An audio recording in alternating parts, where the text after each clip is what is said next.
everyone, welcome to my YouTube channel XAT, turning problems into solutions. This is me Priyasha, and today in this video we'll be discussing some conclusion type critical reasoning questions. But if you wish to practice more with me, then you can surely join my free live classes at Unacademy. I do come live at 1:30 p.m. so you can check the link in the description box and follow my profile there so that you get notified of every time I come live along with the topic I'm going to teach. And with this, I would love to tell you that finally the wait is over and the exclusive study material for all the CAT aspirants is ready to be set alight. Now, what you will get under this study material is an extensive coverage of all the topics, practice material, theories, FAQs, tips, strategies, all under one roof.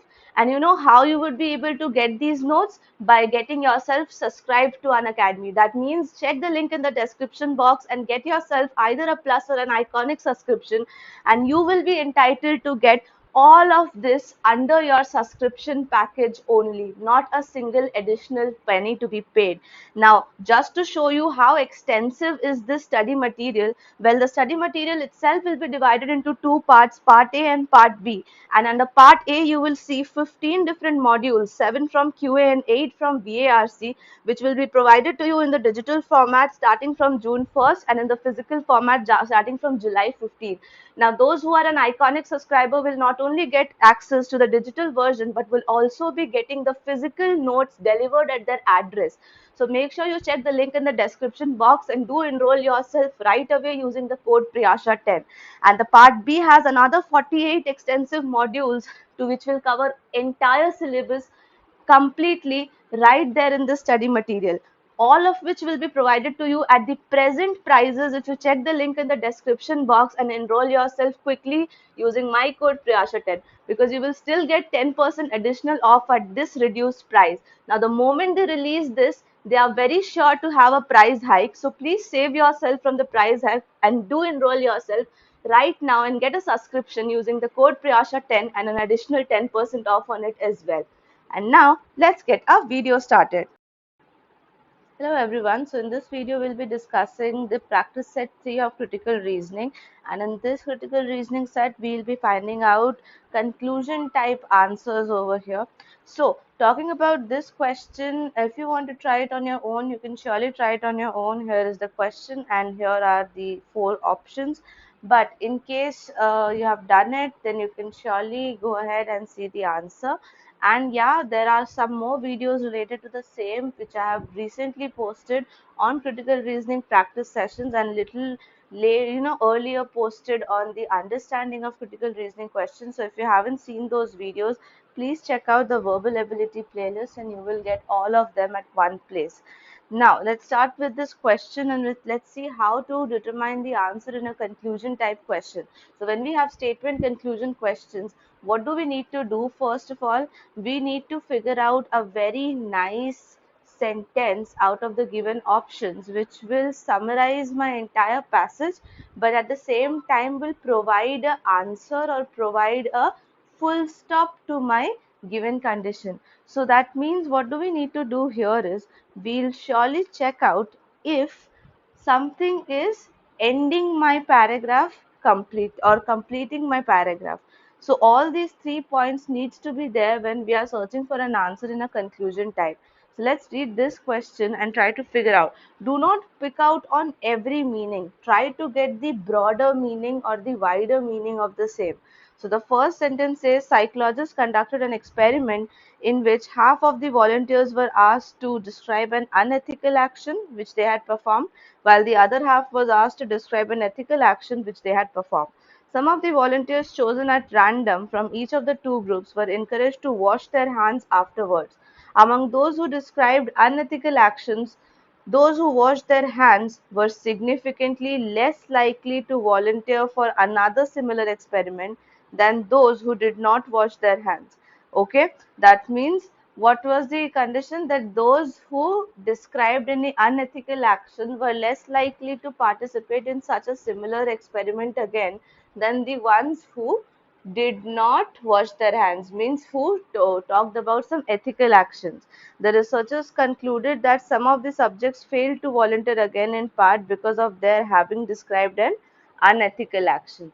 So there you get the concept that just because in this experiment they were asked to describe something unethical they did, they are less likely to participate in an experiment or in a similar experiment in future.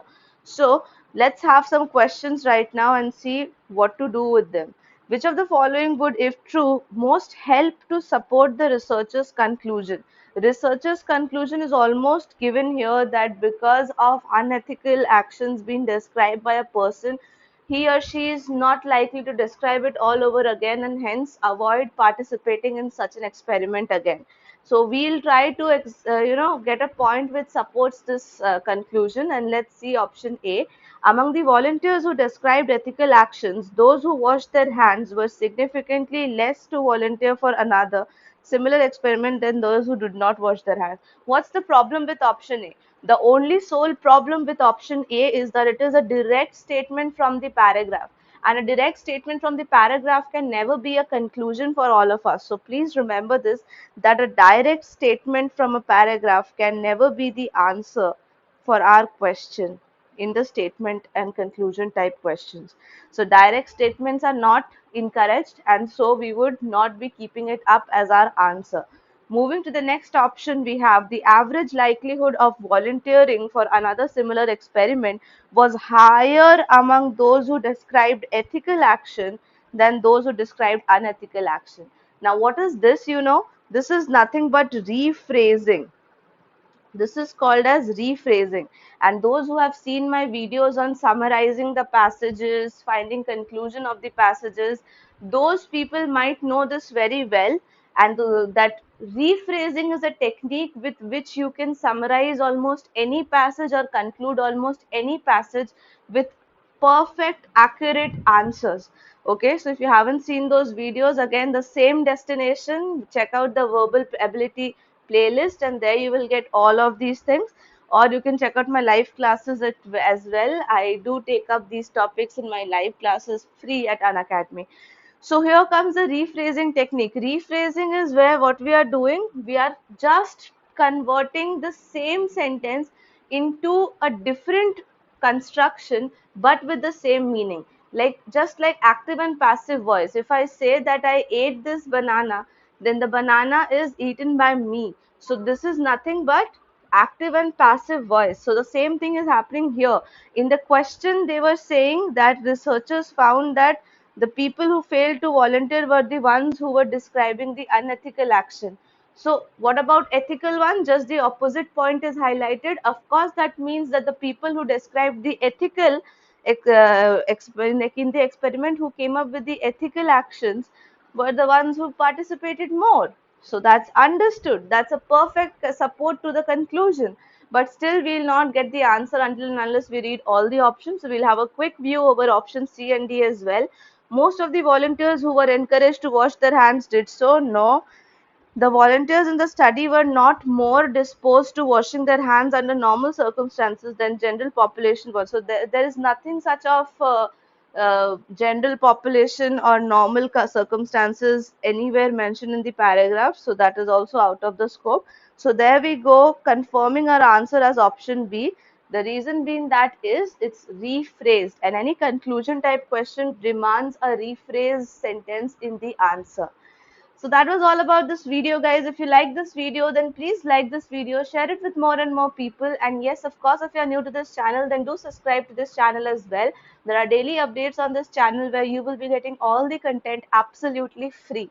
So with this, I'll wind off this video and I'll meet you in my next video. Till then, please take care of yourself and thank you so very much for watching this video.